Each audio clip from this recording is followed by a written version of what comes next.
Salve, queridos amigos do Apostolado do Coração, sou o Lucas Henrique. Esse é o nosso quarto encontro, nossa quarta breve aula sobre o tema da cultura de morte, né? Então, gostaria de tratar hoje sobre o controle populacional no Brasil, não como ele é tido hoje, mas qual foi o primeiro ato dessas grandes instituições internacionais, instituições financeiras no nosso país com relação ao controle populacional. Então, antes de entrar propriamente no assunto, gostaria de relembrar, ratificar que a cultura de morte ela é baseada em diversos fatores, né? São vários os fatores que a formam como nós a entendemos hoje. Só que de todos eles, eu acho que dois estudos, né, dois princípios, são os que mais influenciam, os que mais chamam a atenção. O primeiro é a teoria malthusiana e o segundo é a eugenia, né? Então, o que a teoria malthusiana diz?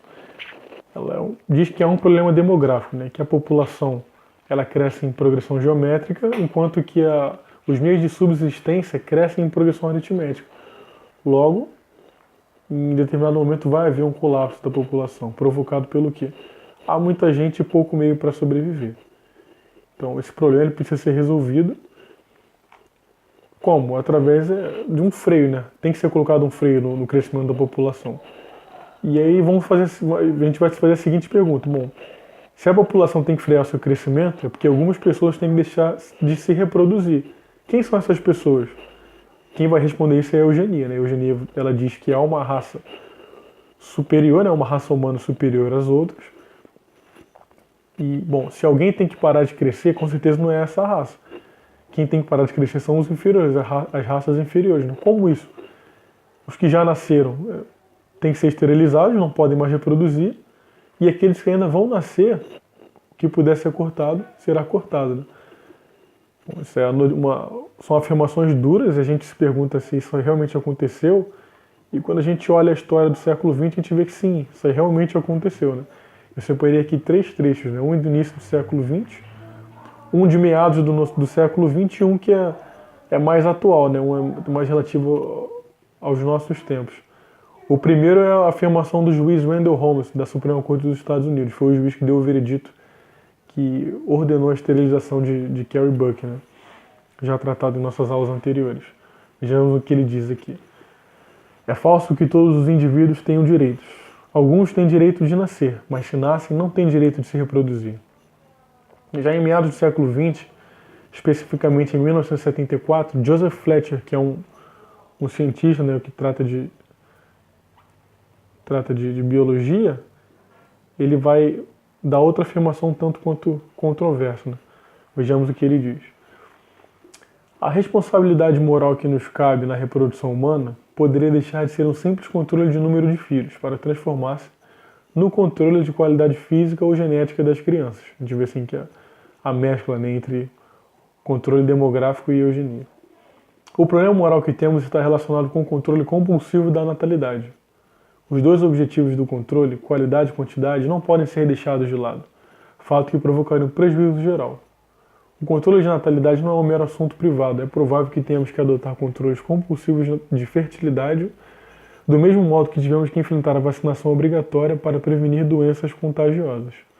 Esse cientista, esse Joseph Fletcher, ele ganhou um prêmio de humanista do ano.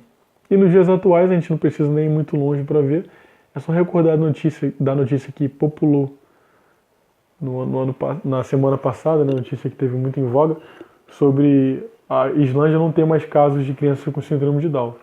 Então os progressistas receberam essa notícia com muita alegria, né, com bastante felicidade, mas a gente sabe que erradicar os casos de síndrome de Down num país não significa que erradicaram a doença. Significa que eles erradicaram as pessoas. Então como que a síndrome de Down desapareceu ou diminuiu exponencialmente na Islândia? Não foi através de um controle da doença, foi através de um controle das próprias pessoas, dos próprios portadores. Foram esterilizados, ou o exame pré-natal que apontava que uma criança nasceria com síndrome de Down, a mulher tinha um aborto facilitado. Assim a coisa foi desaparecendo, né? Através de muito sangue inocente. Então, a própria Islândia e a história dos Estados Unidos, eles mostram que mesmo países que defendem liberdades e direitos civis, eles podem cair no erro da eugenia, né?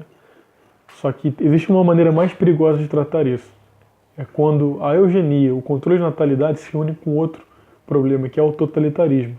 O que acontece quando os três se juntam? Então, no já conhecido caso da Alemanha nazista, a gente tem em 1933 a aprovação de uma lei, a Lei de Prevenção da Progênie com Doenças Hereditárias, que até 1937 esterilizou mais de 200 mil pessoas consideradas doentes mentais. Bom, a gente vê que no período pós-guerra, a eugenia ela passa a ser assumida de forma, não mais como desse caráter impositivo, mas assim como um eufemismo, né, uma outra sugestão, que é o do planejamento familiar. Então a gente tem a criação do Planned Parenthood nos Estados Unidos, a Federação Internacional de Planejamento Familiar, que tem sede no Reino Unido, e outras instituições de famílias poderosas, como a Fundação Rockefeller e a Fundação Ford. Bom, essas instituições elas tiveram ações efetivas aqui no Brasil. E é isso que a gente deveria tratar desde o primeiro momento, né? Então, em 1967, um frei caputino, Gil Rovato, faz uma denúncia de que na Amazônia, peço desculpa pelo som que vocês estão escutando aí, em 1967, o frei caputino Gil Rovato faz uma denúncia de que na Amazônia, membros do Peace Corps, que é criado por John Kennedy, presidente dos Estados Unidos, pastores presbiterianos e a Fundação Pathfinder estavam desenvolvendo uma campanha de esterilização maciça de mulheres, sob a alegação de um tipo de estudo, né? Foi constatado que mais de 3 mil mulheres já haviam sido esterilizadas dessa forma. Então, quem leva a cabo essa esterilização é uma instituição chamada BenFam, que é uma filial da Instituição Internacional de Controle de Natalidade, né? A IPPF. Bom, essa investigação, uma investigação é feita, né, após a denúncia do Frei, ela é levada a cabo pela Câmara dos Deputados e ela descobre o seguinte, que as missões presbiterianas de Goiás e da Amazônia eram patrocinadas pela BenFam, né, que era quem levava a cabo, pela filial, que é uma filial da IPPF, como eu já falei, pela Fundação Ford, pela Fundação Rockefeller, pela Organização Mundial da Saúde e outras instituições. A investigação concluiu que a ONU já havia investido, com os fins da esterilização no Brasil, mais de 800 milhões de dólares e a Fundação Ford 14 milhões de dólares. E até o momento a BenFam já tinha 20 filiais 20 clínicas aqui no Brasil e projetava instalar mais 49. Uma das coisas mais interessantes que eu pude ver durante esse estudo é que houve reação por parte da igreja e por parte de médicos, né? E interessante, né, que quem falou em nome da igreja contra essa cultura de morte naquele ano, em 1967, foi a própria CNBB, né, que hoje merecidamente é tida com certa reserva por nossa parte. Naquela época pôde tomar a frente daquilo que realmente interessava a igreja, dos princípios que nós tutelamos. Então eu achei aqui, por exemplo, um artigo no acervo da Folha de São Paulo, de 19 de novembro de 1971, intitulado Natalidade, médicos esperam nota oficial. Tem um artigo escrito por um médico e ele diz que ele já tratou com a CNBB, com o Dom Eugênio Salles, para retirar a BenFam, ou para investigar, para impedir que ela haja aqui no Brasil. Vou ler aqui para vocês um trechinho do artigo. Quem quiser é só procurar lá no acervo da Folha. Basta escrever BenFam, vai aparecer os resultados. E aí procura na data do que eu falei, né? 19 de novembro de 1971. Está escrito aqui assim. Não é legal que se continue a permitir que a BenFam funcione com os recursos vindos do exterior, em programas que não foram planejados no Brasil e nem sequer aprovados pelas autoridades. Pela legislação brasileira, constitui crime de genocídio, disse o Dr. Mário Vitor de Assis Pacheco, né? Que é o médico que assina essa notícia, né? o autor desse artigo na Folha de São Paulo. Então a gente vê que o problema do controle de natalidade ele se inicia no Brasil, pelo menos esse é o caso, acho que teve maior relevo, né, no cenário nacional, Depois a Benfam, nos próximos anos, ela continua sendo bem criticada pela CNBB. A gente consegue ver outros artigos da Folha sobre o mesmo assunto, né, da Benfam sendo duramente criticada pela CNBB. E desde então acho que há uma reação católica no geral, né? Talvez hoje seja mais forte, que os leigos também tutelam isso de maneira mais, posso dizer, como causa primeira, né? A guerra primeira, né? Da Igreja Católica, né? Muitos movimentos pró-vida que têm surgido aqui no país. E hoje talvez não seja nem necessário, como eu falei no primeiro momento, unir o controle de natalidade e a eugenia ao totalitarismo. Porque hoje parece que as próprias mulheres, não todas, claro, né, mas algumas, elas mesmas tutelam esses problemas graves sob a alegação de que esse é um direito da mulher, que esse constitui o ponderamento da mulher, né? E aí a gente para de falar de eugenia, de controle de população e começa a falar, por exemplo, de gravidez espaçada, de direitos da mulher, meu corpo, minhas regras.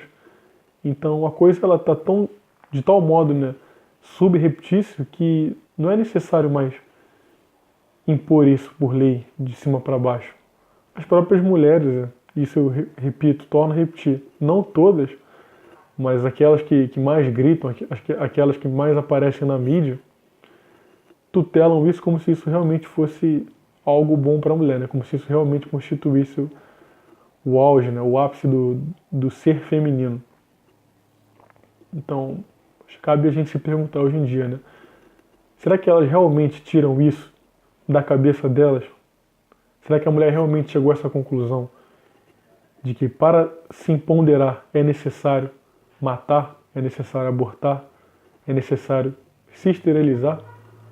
Ou será que isso foi imposto a elas, isso entrou na cabeça delas, para que não haja mais necessário de que isso seja imposto à força? Bom, acho que essa é a reflexão que fica da aula de hoje, né? Então, espero que tenham gostado. Se tiverem qualquer dúvida, assistam os vídeos mais antigos ou me escrevam também, me procurem pelo Facebook. E conto com vocês nas próximas formações. Salve Maria!